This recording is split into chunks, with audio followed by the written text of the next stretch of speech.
Hello, beautiful, brilliant black women. I hope you are doing well. I hope you're having fun. And I hope that you are holding yourselves, your daughters, granddaughters, nieces, and goddess daughters sacred and protected. All right, black women, let's get into it. This is going to be a little less talk, right? Because I always hear, and I've heard all of my life, that black women just don't have standards. They just they just don't have any boundaries and things like that. So it's our fault that other people are violent towards us. And when I use the word violent, I don't just mean physical. I mean that people feel that they have the right. Black men, white women, white walking bitches, okay, dumbass motherfuckers. And they could be white men, they could be Asian, whoever the fuck, whoever they are. The rules have been that they get to have complete and total access to us, mind, body, and soul. Now, before I go on with some standards that I think we can all kind of get with, right?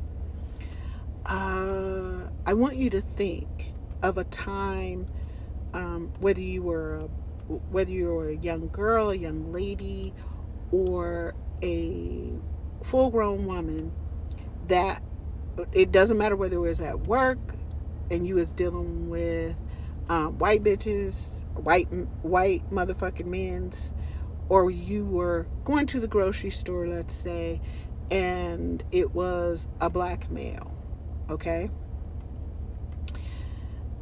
Think about a time when you were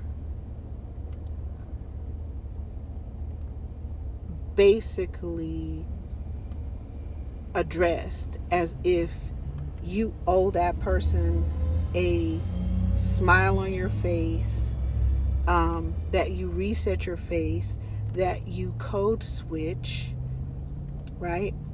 Especially when they acting a whole fool and you're remaining calm. Because this whole adage of black women are so angry and aggressive is a bunch of bullshit, okay? We are the most capable of managing our emotions and choosing how we're going to behave, whether we behave in alignment with our emotions and feelings or whether we behave in opposition. Because if we were really aggressive and angry, not unlike myself who is enraged, I'm speaking for myself, we all would be whooping motherfucking ass. Okay? And that is not primarily what black women and black girls do. Primarily, we are constantly fighting, even within ourselves, to not be someone else's prey, someone else's victim, someone else's I do all the motherfucking work and you take all the fucking credit, right? We are trying to hold on to secrets for grown-ass motherfuckers who essayed us or brutalized us in some other way. And let me tell you something. The shit that happens on our jobs with these white bitches is fucking brutal. They are cruel and unusual. And it feels like we have to sit there and take their shit. Like they can, what do? First they get angry. Then they deny the shit happened. And then they start the whole tears thing. And those tears are deadly to us. So then they feel the right, of course, that they get to fuck with our creativity and steal it, appropriate it. And if we don't give it to them, then we aren't being team players. And yet we don't get merit raises or things like that. In fact, they fuck with our money. So I just want you guys to think how many times you've heard other black women or you've experienced these things yourself. Okay? Now, so one of the things that I want to talk about, because I do this in my self-confidence course, it's on Podia. I believe it's in the description, my description. Yeah. Girl, take that self-confidence course, girl, honey. Put your daughters in it, hunty. Yeah. It will open up a whole new world for you, in which you are held and holding yourself sacred, protected, and uplifted. So that's the general, vision for us as black women in my mind. But we need to start letting people know you don't get to have access to me simply because I'm walking through the world as a black girl or a black woman. You don't get to appropriate nothing, basically steal shit that I create. You do not get to be violent, cruel, and unusual to me. And I don't owe you a motherfucking thing. Okay? So, let me give you some quick examples of what I mean. When I say I think it's important that we change language, right? That we no longer allow people to call us out of our names, but it's got to start with us, okay? I'll tell you something, black women. I don't have to like another black woman personally.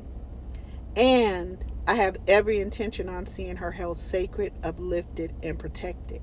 Because if she's not, or black girls are not, neither am I, nor are our daughters and nieces and granddaughters. See, it has to apply to all of us. So we're going to have to stop weaponizing hurtful language toward each other. All of these things where we're calling each other pick-me's and mammies and some other dumbass bullshit that actually was made up to degrade us. We're using it to degrade each other. Okay? So I'm just saying it's got to stop. Because if we don't stop it between ourselves, then we can't ensure that other people no longer do that. And it's important because we need the space to heal so that we can be our most creative and brilliant and wonderful selves. And we got a lot of healing to do because a lot of nasty, ugly shit has been done to us as black women and black girls. And I'm not just talking about our enslavement here. I'm not talking just about what happened during Jim Crow, where, by the way, we were lynched too, black men. We were lynched too. And it was usually along with our children. But now we have black men out here doing the same shit they've been doing for years, which is beating the fuck out of us, murdering us and our children. This ain't new. What you're seeing now is not new. Okay? Don't let the bullshit fool you. So I think we have to get rid of words that are harmful and painful to us in describing one another. Use that person's name or what they want to be called.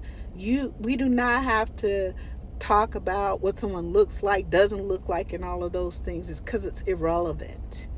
All right? And it's inviting other people to believe they can do the same shit to us.